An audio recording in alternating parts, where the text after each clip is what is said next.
Hello guys, this is Paul McWhorter with TopTechBoy.com, and we're here today with episode number 9 in our incredible new tutorial series where you're unleashing the power of your Raspberry Pi Pico W. What I will need you to do is pour yourself a nice tall glass of ice cold coffee. That would be straight up black coffee poured over ice, no sugar, no sweeteners, none needed. And as you're pouring your coffee, as always, I want to give a shout out to our friends over at Sunfounder. Sunfounder is actually sponsoring this most excellent series of video tutorials. And in this class, we will be using the Sunfounder Kepler Kit for Raspberry Pi Pico W. The good news is this has everything that you will need in order to complete this class, including the Pico W.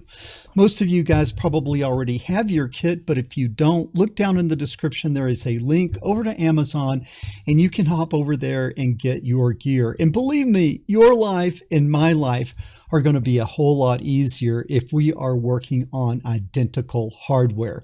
But enough of this shameless self-promotion. Let's talk about what I am going to teach you today. And what I'm going to teach you is I'm going to teach you how to get analog voltage output from the Raspberry Pi Pico W.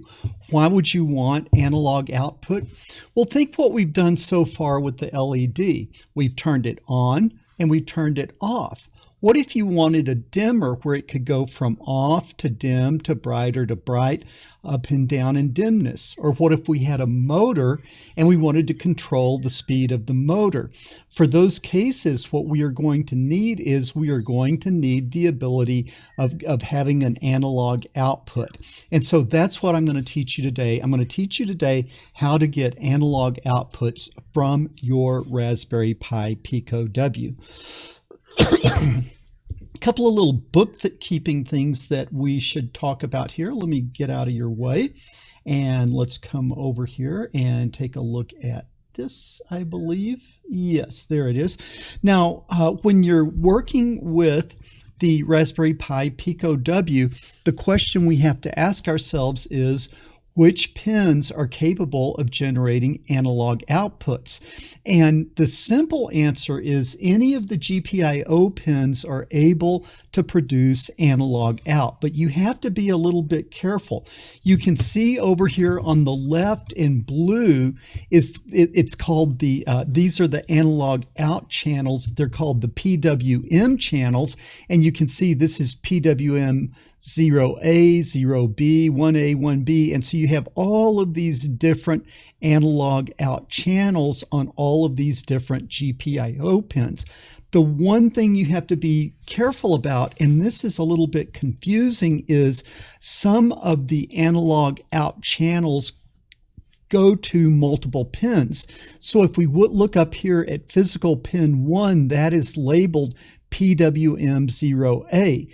And then if we look down here, and you can't see that down here at physical pin 21, that is also called PWM 0A. So physical pin 21 and physical pin 1 are connected to the same analog out channel. So the bottom line is you would not want to do two GPIO pins that have the same label and try to make them different analog outs.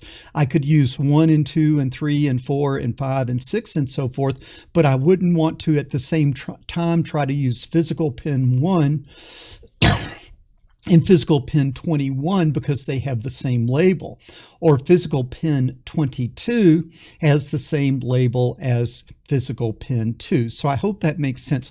You'll be okay as long as you don't try to use two GPIO pins with the same PWM label. So I hope that makes sense. So that's the first thing. We have a whole lot of analog out channels. And then what I'm going to show you today is I'm going to show you how we can go in and program them. But before I show you how we go in and program them, we need to learn a little bit more about exactly what we mean when we say analog out. And so give me just a second to switch over here to my Sketchpad view. And there we are. So this is what you would sort of expect. This is what you would sort of expect. Let's say on this axis, we have voltage. This is the voltage out. We have voltage. And on this axis, we have time. Okay? And let's say this is 1, 2, 3. So you would expect if I requested 3 volts, I would get something like this. As time goes on, it's producing 3 volts. If I ask for 2 volts, you would expect to get something like this, 2 volts over time. What if I ask for 1.5 volts? I would expect this. 1 volt, I would expect this, and so forth. I would expect constant DC voltages. But it's a little bit more complicated than that, and that's not what you get. Because in fact, a digital device can only output a 1 or a 0, which means the Raspberry Pi Pico W can only output 3.3 volts or 0 volts. So what is this analog out business if I'm only going to get 3.3 volts or 0 volts? Well, this is how it does it. And let me go ahead and extend the axis up to, let's say, 3.3 volts. So this is 1, 2, 3, and we'll call this 3.3 volts. So let's say that I asked for 1.5 volts. Okay, I asked for 1.5 volts, but it can only give me 3.3, or it can give me 0. Well, what it does is it gives me 3.3 for half of the time, and then it gives me 0 for the other half of the time, and then I come back up here, and then it goes back to 3.3 volts, and it goes like that. And then this here, this time, is your period. That is how long is one cycle, one on-off cycle. Well, what if I ask for 1 volt? What if I ask for 1 volt? Well, that means that for about 1/3 of the time, it's going to be here, and then for 2/3 of the time, it is going to be down here, and then that would repeat, okay? What if I ask for 1/10 of a volt? Well, for 1/10 of a volt, it's going to be up for a very, very short period of time, and then it's going to come over here, and it's going to be up for a very short period of time. But what I want you to see is, like, let's look at that red value, okay? For that red value, that would be the 1.5 volts, okay? So what I want you to think about is this is the area under the curve when it's on for 3.3 volts for half the time, okay? It's like that. Well, really, that is the same area under the curve if we went 1.5 for the whole time. You see, the area under this curve is the same as the area under this curve. So you're getting, in effect, like an average of 1.5 volts. Now, I know 1.5 isn't half of 3.3. I'm rounding there a little bit, but just, you know, don't get uptight about a few tenths of a volt. So what does PWM mean? It means pulse width modulation. You're always applying a 1 or a 3.3 volts or a 0, which is 0 volts, and what the average analog-like value that you're getting out is the average of how long you're keeping it on and off. And I hope that makes sense. So let's go along and let's see if we can play along with this a little bit, and I'll actually set this thing up and we can play with it a little bit. And so let me come over here to an overhead view so you can see that I have my Raspberry Pi Pico W, and really I am going to be using GPIO pin 16, which is physical pin 21, and so I'm going to be putting a PWM signal there, and then in a minute I'll actually measure the voltage between there and ground, if that makes sense, okay? So how would we do that? How do we set this thing up? So I think I need to come over here to my code view. See if we can get my code view up here where you can see it. Very good. And then I need to do a new here. Okay. Need to kill that. Got a little, some old programs there in the way. Okay, so how do we turn one of our GPIO pins into a PWM pin to simulate an analog output? Well, the first thing is from machine, not in all caps. From machine, we need to import. Well, we're going to be doing PWM, so we got to import PWM, and we've got to import pin because we're going to be working with the pins. It's always good to, from time, import sleep like that, because we usually end up doing using that. Now, what did we say our out pin was going to be? It is physical pin 21, which is GPIO pin 16. So what you got to see is when you call out that pin, when you're setting up that pin, you don't give the physical pin 21, you don't give the PWM label, which is PWM_0A, you give the GPIO pin, which is 16. So I'm going to tell it that my out pin is 16. Now I need to set that up as a PWM object. So what is my object going to be? I'm going to call it an analog out like that, and that's going to be equal to PWM of which pin of pin out pin like that. I think that looks pretty good. So now we have this object, which is our GPIO pin, all set up. And I need to close again. So I close the pin, and now I close the PWM. Okay, now I need to give it a frequency, okay? And the frequency is sort of like 1 divided by the period. Remember, I showed you the period is the period of time on the time axis, where it does 1 complete cycle, 1 complete on-off cycle. That is the period. Well, the frequency is 1 over the period. So a high frequency means it's turning on and off real fast. A low frequency means that it's turning on and off real slow. Excuse me. So let's set the frequency. Now, you remember when we were doing that blinking LED exercise in, I think, lesson number 1? If you blink too slowly, you begin to see it. So you don't really want to go too slow. You want to go pretty fast. And so I'm going to set my analog out dot frequency to 1,000 hertz. Okay. If the frequency is 1,000 hertz, how long is one period? One period would be 1 over 1,000, which would be 0.001 seconds, which is 1 milliseconds. And that's a lot faster. Remember when you were seeing how fast you could see it blink or not blink? At about 15 milliseconds, you couldn't see it blinking anymore. And we're going way faster than that. We're going at 1 millisecond. So that should give us a really nice PWM signal. You can play with different frequencies if you want. And then now let's go ahead and set the analog out dot duty cycle, and it is an unsigned 16-bit number, and we're going to set it to 0. So if we set it to 0, it's going to be a 0% duty cycle, which means it's what? Going to be off all the time. If I set it to 65,550, which is the full 16-bit number, that would be what? That would be on all the time.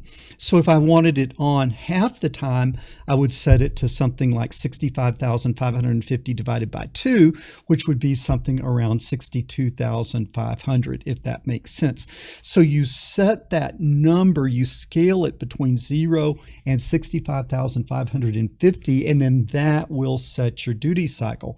The closer to 0 you are, the more close you are to off all the time.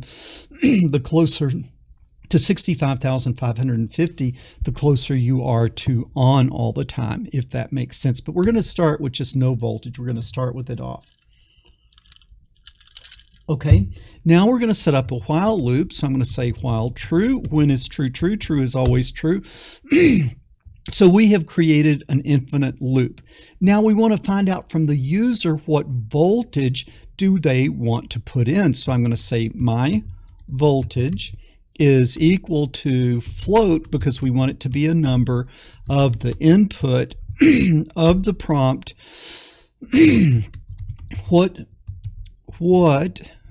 voltage would you like? Question mark. Okay, and then I need to put a space after that, and then I need to close. Something strange just happened with my studio lights. There we go. Okay, and then I got to close the string. I've got to close the input, and now I've got to close the float. So now I have my voltage. Okay, now if they say they want my voltage of 1.5 volts, that you can't do. You can't write that 1.5 volts, because what you have to do is you have to write a number between 0 and 65,550. So we have to do a little what? We have to do a little math. So let's come back over to the sketchpad and let's see how we can scale. Let's see how we can scale that.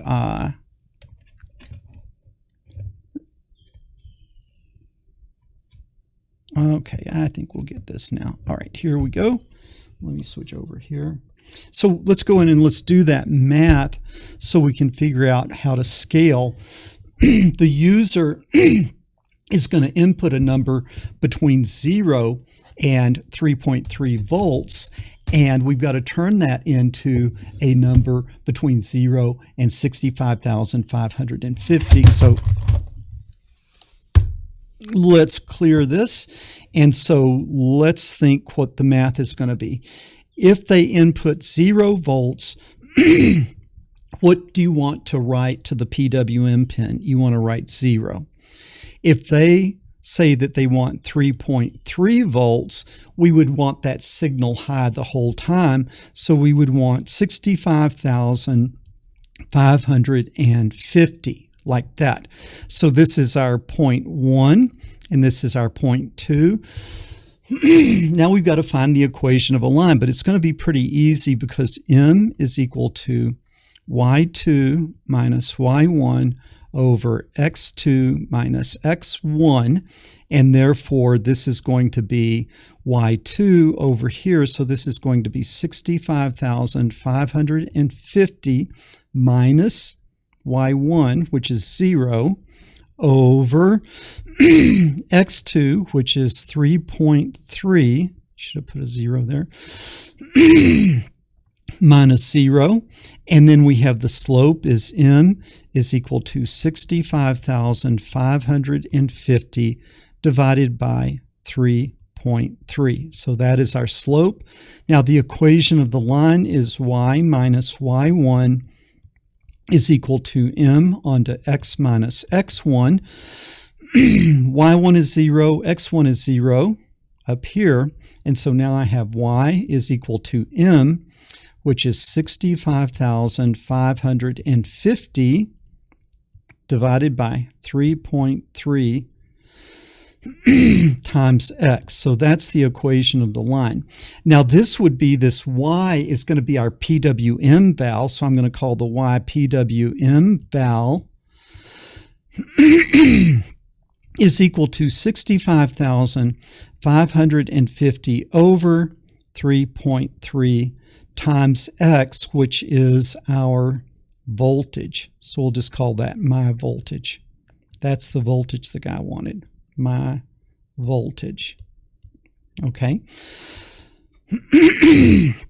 So now we have a way to convert my voltage, which you get from the user, and turn that into a PWM value, which would actually result in that voltage, if that makes sense. So with that out of the way, we can come back over here, and now what we need to do is we need to program that equation in, and we will do that by switching back over here.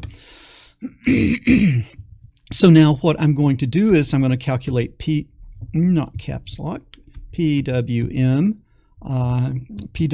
val is equal to 65,550 divided by 3.3 times my voltage. Okay, and so what this is going to do is it's going to take the voltage that they want and it's going to convert it to the PWM value that would result in that voltage.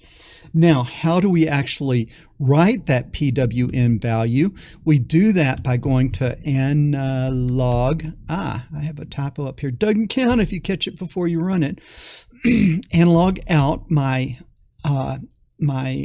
output object. And then what I'm going to do is I'm going to set the duty cycle, duty, unsigned 16-bit, and I'm going to go ahead and this, since it wants an integer, I'm going to turn that PWM val into an integer. So I'm going to take the int of PWM val, okay, and so what this is saying is if I put in 35,550, I've got a duty cycle of 100%. If I type in a, if I write a 0, I'm going to get a duty cycle of 0. If I type in something like 32,550, I'm going to get a duty cycle of 50%, if that makes sense. But we've kind of taken care of that already with the math. And then we can go ahead and say a sleep of 0.1 just for good measure. Okay, so now let's come over here, and what I am going to do now is we're actually going to want to, what we're going to do is we are going to be getting that PWM signal right up there at that little orange wire. And so what I am going to do is I am going to connect my oscilloscope to that little orange wire, the little beautiful, happy little orange wire. I'm going to hook it like that. Okay. And then I'm going to hook the other lead to ground. I'm going to hook the other lead to ground. And then what I should be able to do, is I should be able to now go over to the oscilloscope. I should be able to go over to the oscilloscope, and now I should be able to see that value. I should be able to see that value on the oscilloscope. Now, if you guys have not seen an oscilloscope before, I'll kind of walk you through it and show you what it does, but it shows you a picture of the voltage waveform that you're measuring. So this is a little bit scary. This is a little bit exciting. We're going to come over here and we are going to run this program. Can you all see that okay? Okay, I think you can see it. So I'm going to come over here and, where am I? Okay, it's not connected, so I got to come down to the lower right. And I've got to say connect up. Okay, now it is connected. Now I'm going to come up and run this program. Okay, and it doesn't like line 1 from machine. Import. That's pretty bad. Hopefully you guys caught that. Import. Okay, we're going to get it this time. We're going to run it and still doesn't like line 1. Import from, not uppercase from, lowercase from. Okay. Kind of got off to a rocky start on that first line of code, didn't we? Okay, what voltage would you like? Okay, I'm going to say that I want 1.65 because that would kind of be half of 3.3. Okay, boom, look at that. Look at that, guys. So we're seeing a picture of the waveform. Let's just start here and call this 0 time. And you can see what it's doing is it is coming up here to 3.3 volts. And it's staying there for half of the cycle, and then it is coming down here to 0 and staying there for half of the cycle. And so what you can see is you can see that we are getting something that would have an average of 1.65 volts. So let's say instead of that, let's say that I wanted a voltage of 3. Now what we're going to see is, remember that this is one cycle. From here to here is one cycle. From here to here is 0.01, right? It's 1,000 hertz, so it's 0.001 seconds. And in fact, we should probably, if we come over here, we should probably be able to see that. You see how it says that I've got a frequency of 1 kilohertz? Why? Because we set that in the program to 1,000 hertz. And then the cycle, okay, the cycle is how long it takes to go up and down and then start again. It says our cycle is 1 millisecond. Why 1 millisecond? Because that is 1 divided by 1,000, if that makes sense. But this is doing the measurement for us. What if we wanted to do the measurement ourselves? Well, what you can see is this is saying that each division along the horizontal axis, is 500 microseconds. That would be 0.5 milliseconds. So from here to here is 1 division, and that's what? 0.5 milliseconds. From here to here is what? 1 division, 0.5 milliseconds. So from here to here is 1 millisecond, and 1 divided by 1 millisecond, 1 divided by 1 e to the minus 3 is what? 1,000. So you see, this is all working really well. Now what I can try to do here is, let me see if I can try to expand this a little bit. You see, I can kind of make it bigger. Let's see if I can go again. What happened? This one. Okay, now I want you to look, and it says that I have 100 microseconds per division. So this would be 100 microseconds, 200 microseconds, 300 microseconds, 400 microseconds, 500 microseconds. 500 microseconds is a half a millisecond. So even if I spread it out, I'm still getting the same measurement. So the oscilloscope just lets you look at things a little bit differently. Now what I want you to see is I go from 0 and then I go all the way up here. And what the oscilloscope is telling me is that's 3.42 volts. Now what was I expecting? I was expecting 3.3 volts, but you can see that it's not exactly perfect. I'm getting a little bit more voltage than I expect. But what if I wanted to check that? Well, I come up here to the vertical divisions, and it's saying that each division is 500 millivolts. Well, 500 millivolts would be half of a volt. So what would this be? First division is 0.5 volts, 1 volt, 1.5 volts, 2, 2.5, 3, and then you can see this would be 3.5, and I'm not quite there, so it's 3.4. So you see, these new oscilloscopes are pretty fancy in that they'll kind of read those things for you. That's kind of nice. But you see, you can read it off the scale yourself. Now, what is the average voltage if it's on for 3.3 volts for half the time and off for half the time? What's the average? The average is 1.6 volts. And that was, remember, that was what we asked for there, 1.65 volts. And so that is pretty cool. So let's see if we can do another one. What if I said that I wanted 3 volts? If I said I wanted 3 volts, what would I expect? I would expect it to stay up almost all the time. And look at that. Boom. You see, the cycle is still the same. It is still 1 millisecond.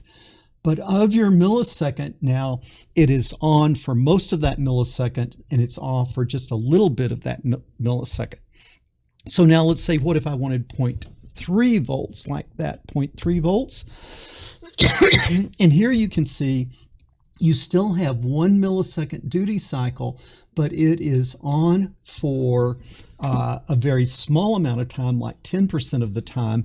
And then if we look at that, what did I say I wanted? I said I wanted 0.3 volts. And then if I come over here and look, it is saying the average is 232 millivolts, which is 0.232, which is very close to 0.3. So you can see this really works very well. And what this pulse width modulation does is it gives you an ability to create something that simulates an analog voltage. Now, I'm telling you that, but does it really work? I'm telling you that, but does it really work? So that's going to get to your homework assignment now. Did you want to see my studio? I have a new studio cam where you can kind of look over and see my studio. Isn't that bright and clear? Okay, so you can see my studio here. I've got the oscilloscope here, and then this camera up here is shooting down on the oscilloscope screen, and then I have the little webcam. I have the little webcam there. Where is that?